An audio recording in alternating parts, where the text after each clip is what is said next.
Who's your money on? Yeah, if I knew that, I'd be a rich man. But I am so looking forward to this race. Can Omanyala become the first Kenyan to win this title in 60 years? Or will it be Akani Simbine successfully defending his crown and joining Don Quarry and Linford Christie as the only three men to do so? The African champion and the defending champion drawn in adjacent lanes, and a little touch of the fist there, maximum respect between them. This is a massive, massive moment for them and a great moment for athletics. Linford Christie winning consecutive titles for England back in 1990 and 94. Then it was Atto Bolden of Trinidad and Tobago in 98. Kim Collins, remember him, for St Kitts and Nevis in 2002 was the champion. Asafa Powell took the first of 3 Jamaican golds in 2006 in Melbourne. Then Lerone Clark of Jamaica took gold in Delhi 2010, followed by Kimart Bailey-Cole in 2014 in Glasgow. And Simbine, yes, he is the defending champion. The stadium announcers asking the crowd for hush as these men focus on your marks. Absolutely, completely. Hearing the starters' orders, don't want any noises. Clicking of cameras sometimes is a problem, but they are called to their blocks.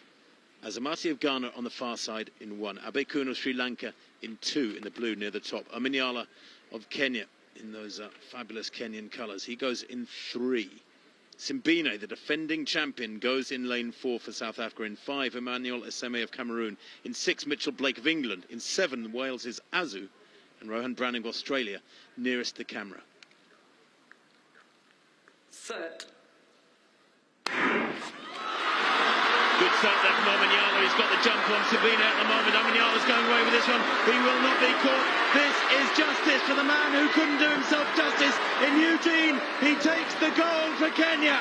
10.02 into a slight headwind, minus 0.9. But daylight between Ferdinand Omanyala of Kenya and the rest. Maybe about a meter's difference in it. The winning time, well, it doesn't matter a hoot. Who cares that it wasn't under 10 seconds?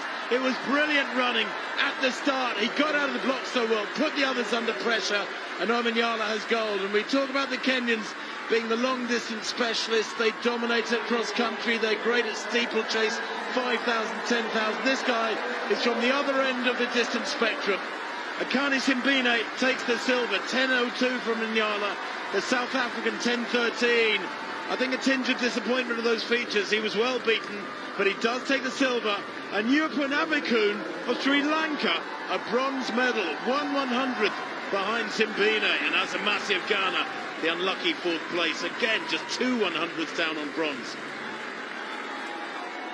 Well, from a neutral's point of view, you've got to be so pleased for Omanyala.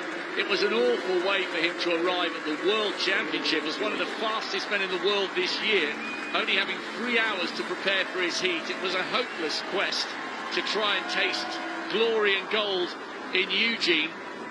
And he was under huge pressure tonight, drawn right next to Akani Simbine, the defending champion, who's finished with another Commonwealth medal, silver this time. And I think he is disappointed. He felt like he let an opportunity slip there. You can tell that he's a little bit reflective rather than relieved with that silver. Amazing bronze for Yupan Abekun. The history just keeps on coming for the Sri Lankan. Their first athlete under 10 seconds and their first on the Commonwealth podium with a bronze. But what about that?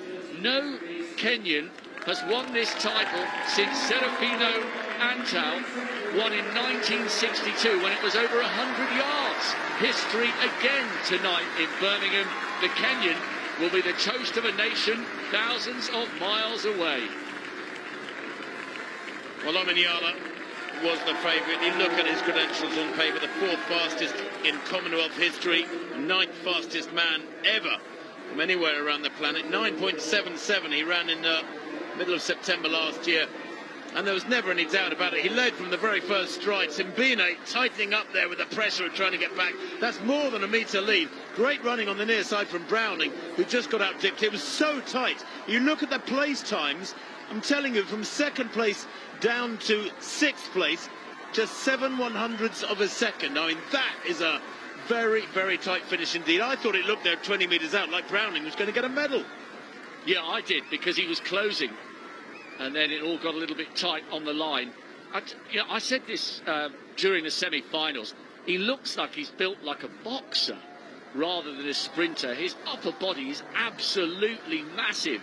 And just like Julius Yego, who became a world champion for Kenya in the javelin, Omanyala is showing that the Kenyans don't just win medals when it comes to the steeplechase, the 1500, the 8, the 5 and the 10.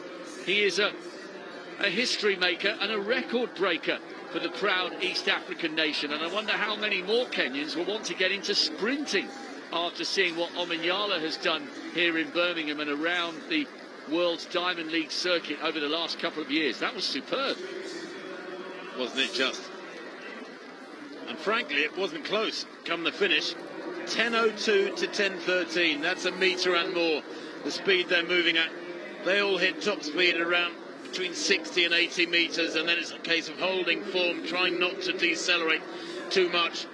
But Omanyala, he is tight there over the last 20 metres, but that was partly because he was smiling so widely, I think, when he knew the gold was in the bag. Abekun second to right. What a run from him.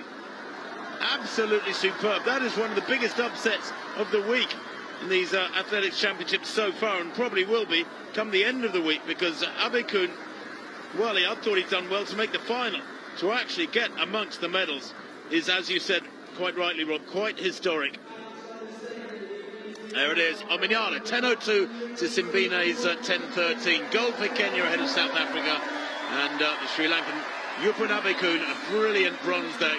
The Ghanaian Benjamin Azamati, just 2/100ths shy of the medals, and Jeremiah Azu of Wales, well, that's a superb fifth place for him, 10.19. It's a great feeling because, we've been planning for these medals ever since the start of the year, and I'm happy that I came here and my body felt fine and just I delivered the gold medal. And it was not like a dip again like the African champs, it was a clear win.